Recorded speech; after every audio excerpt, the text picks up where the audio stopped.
A lúa chea era a súa única lanterna. A montaña rochosa erguíase fronte a eles. Pachi axustou as súas botas futuristas. O ascenso ía ser longo e frío, pero nestas terras de Euskal Herria, os cumes foron sempre a nosa paixón. Amaia miraba cara ao ceo, buscando a forma do misterioso espírito do vento. Bat pegouse aos pés de Pachi. O silencio da noite era impresionante. Agora sí, empezaba a mostrar certa inquietude. Quen é Akerbelz? O señor do vento, el líder do aquelarre. Un personaxe fascinante, menos feroz o que o pintan. Os nosos héroes comezaron a subir por un roleiro estreito, cheo de grava e pedras. Pachi usou a súa intelixencia artificial para calcular a ruta máis segura, pero aínda así, o camiño estaba cheo de obstáculos que tiñan que salvar. E esta vez non sería diferente. Tiveron que saltar un gran oco. A forza robótica foi moi útil. Amaia, a menor, ía asubiando unha canción tradicional vasca para darse valor. De súpete sentiron un refacho de aire moi forte, que casi os tira. Colleunos por sorpresa. Era o vento de Akerbelz, que lles daba a benvida ao seu territorio. Sin dúbida, non podían estar moi lonxe do seu destino. Cubriron a cara con seus panos, pero estaban listos para continuar o desafío. Canto máis subían, máis densa se facía a néboa. Era como un laberinto branco. Tiñan que estar ben atentos para non perderse, ou incluso peor aínda, para non sufrir un tráxico accidente. Bat acendeu o seu faro LED para axudar aos seus amigos a ver algo. Pachi e Amaia agarráronse das mans para non perderse. De súpete, oíron un son de campás moi forte e a néboa disipouse. Un Mari, xenio da mitoloxía vasca, cun sombreiro pequeno apareceu fronte a eles. Sin dúbida, aquilo era máxico. Hai só un segundo non había ali ninguén. O xenio non era malo, só era un bromista que coidaba os camiños da montaña. O xenio díxolles: se ides buscar a Akerbelz, debedes saber a clave. O vento só fala con o que é humilde e non ten presa. A modo e con boa letra, díxolles. Pachi, sempre listo, preguntou: hai algún atallo para subir máis rápido? O xenio riu, e antes de desaparecer, lanzoulles un pequeno cascabel. Se tedes dúbidas, facedes soar o cascabel e ensinarvos onde está o verdadeiro camiño. O xenio esvaeceuse entre a néboa. Tiñan unha valiosa pista nas súas mans. Os nenos gardaron o cascabel e lembraron o consello. A modo e con humildade, decidiron ir máis devagar, atentos aos sons do vento e a montaña. Pachi desactivou o seu sistema de son para escoitar con máis atención. Amaia pechou os ollos e concentrouse no vento. Parecía que siseaba ou susurraba algo. O vento soaba como a unha voz antiga que viña das rochas. Pachi usou o seu sensor térmico para detectar onde estaba máis forte o vento. O vento intensificouse. Era unha proba de Akerbelz para medir a súa paciencia. Amaia acordouse dos contos de Mari que lle contaban os seus avós. De súpeto, Bat detectou un patrón no asubío do vento. O patrón repetíase: 5 veces forte, 2 veces suave. Era unha clave. Pachi descifrou a clave. Debían tocar un ritmo na rocha para que o camiño se abrise. Un arco de luz apareceu na parede da montaña. O camiño estaba aberto. O arco de luz levounos ao cume. Estaban nun pequeno prado baixo a lúa. O vento sopraba forte, pero era un vento suave e poderoso á vez. No centro do prado estaba el, Akerbelz, o macho cabrío negro. Mirounos cos seus ollos intelixentes e cálidos. Benvidos, pequenos humanoides. Ata ese momento non se decataran, pero co vento movendo os arbustos no prado, puideron apreciar algúns ollos brillantes escondidos tras eles. «Estábavos esperando», dixo cunha voz profunda. Pachi e Amaya saudaron con gran respecto o xenio do vento. Bud, que estaba acostumado aos robots, quedou quieto e silencioso. Akerbelz era o protector dos rabaños e líder dos espíritus da montaña. Preguntoulles por que buscaban a Mari, a deusa da montaña. Amaya contoulle o soño con Mari e a misión de buscar o gran segredo. Akerbelz sorriu e díxolles que a súa valentía os trouxera ata alí, e invitounos a sentar ao seu lado nunhas rochas planas cubertas de musgo.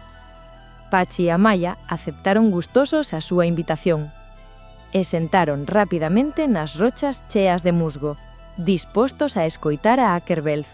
Akerbelz dixo: «Para ir ver a deusa, debedes resolver o meu último desafío. Son alto cando son novo, e baixo cando son vello. Que son?» Amaya pensou nas árbores do bosque que deixaran atrás. Pachi consultou a súa intelixencia artificial buscando claves sobre o vento. Bud movía a cola moi a modo. El sabía que a resposta non era fácil.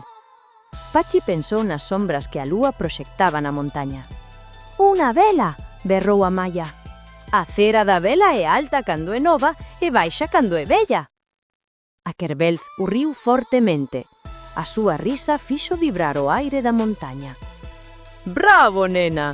Resolviste o enigma con astucia e sinxeleza». Pachi e Bud celebraron en silencio a victoria de Amaya. Akerbelz púxose de pé e o vento ao seu redor fíxose máis forte. Akerbelz estaba listo para darlles a pista final para ver a deusa Mari. «A deusa Mari espéravos na cova de Amboto, a súa morada», afirmou Akerbelz. «Pero a súa cova está escondida. Só revélase aos que chegan co vento», dixo Amaya. Akerbelz entregoulles un anaco de casca de árbore, suave e lixeira. Sin sabelo, intuían que aquel obxecto que lles entregaba era especial. «Esta casca servirávos como unha táboa voadora. Deixade que o vento vos guíe».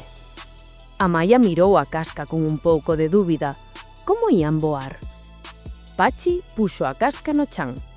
Iluminouse con unha suave luz verde. O vento comezou a soprar con forza controlada, levantando a táboa. Era hora de despedirse de Akerbelz e emprender o voo final. «Sortión! Boa sorte, pequenos humanoides!», berroulles Akerbelz. Pachi e Amaya subiron a táboa. Bud agarrouse fortemente ás pernas de Pachi. O vento soprou máis forte e saíron voando do cume da montaña. A aventura seguía. Agora ían voando cara á morada da gran deusa Mari. Voaban moi alto. As nubes da montaña eran agora suaves e densas. De súpeto, un xigante feito de nube e vapor apareceu fronte a eles. Era un xigante de nube, unha criatura máxica que coida os ceos altos. Era un ser bonachón e de aspecto esponxoso, como un algodón de azucre. «Ninguén pasa sen permiso. Este é o meu territorio nubrado», ruxiu o xigante. Pachi intentou escanealo, pero a súa ía só detectou vapor de auga e maxia.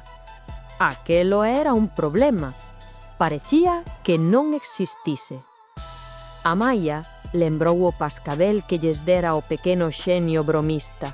Pechou os ollos e, co vento, fixo soar o cascabel moi suavemente. O son do cascabel era tan doce que o xigante de nube comezou a sonrir. Resultáballe tan descoñecido, pero tan doce e agradable aquel son. O xigante enxaugouse un pouco e abriulles un camiño entre a néboa espesa. «Grazas, xigante de nube. Desexámosche unha feliz viaxe polos ceos. agradecéronlle os nenos. Bat ladrou felizmente ao xigante, movendo a súa cola con efecto luminoso. A táboa máxica seguiu a súa ruta deixando o xigante tranquilo e contento atrás. Superaran outro obstáculo máis. Por certo, amigos, estamos moi felices de contar coa vosa compañía nesta viaxe. Están vos a gustar as nosas aventuras? Podedes dicírnolo nos comentarios, darnos o voso gústame, suscribirvos e compartir esta canal. Eso darános moita forza para continuar. Sigamos coa aventura. Pasaran as nubes, pero o cume de Amboto perdérase de vista. Volvíanse a atopar perdidos. Oh non! Onde estará a cova de Mari? Non temos sinal de GPS, dixo Bat con cara de susto. Amaia dixo: o ceo ten un mapa, só hai que saber o lelo. Pachi lembrou: Mari usa as estrelas, a clave debe estar nas constelacións. Bat activou os seus sensores de navegación estelar para axudar a descifrar o patrón. A batería da táboa voadora comezou a chamexar ou parpadear con unha luz vermella. Os problemas íanse acumulando. Necesitamos enerxía! Rápido! Amaya, os talos de Amama! Berrou Pachi. Amaya sacou un talo e puxo na táboa. O talo deu unha enerxía verde brillante. Parecía que aquelo podía salvalos de rematar estrelados. Bat señalou coa súa cabeza unha estrela que brillaba máis cas demais. O seu esforzo parece que daba resultados. Esa estrela era a punta de unha frecha, a dirección da cova. Que grande é o noso can Bat! Pachi axustou a dirección do seu GPS e tamén modificou o rumbo da táboa para seguir o camiño indicado por aquela estrela. Xa tiña a dirección. O vento soprou máis forte para levalos ao seu destino. A viaxe chegou ao seu fin. Fronte a eles, a gran montaña Amboto. Na base da cúpula rochosa, unha gran fervenza caía con furia.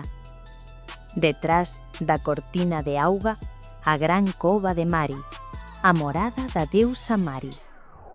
Pachi dixo: temos que facer que o vento de Akerbelz parta esta auga. Amaia concentrouse na casca voadora e pensou no vento protector.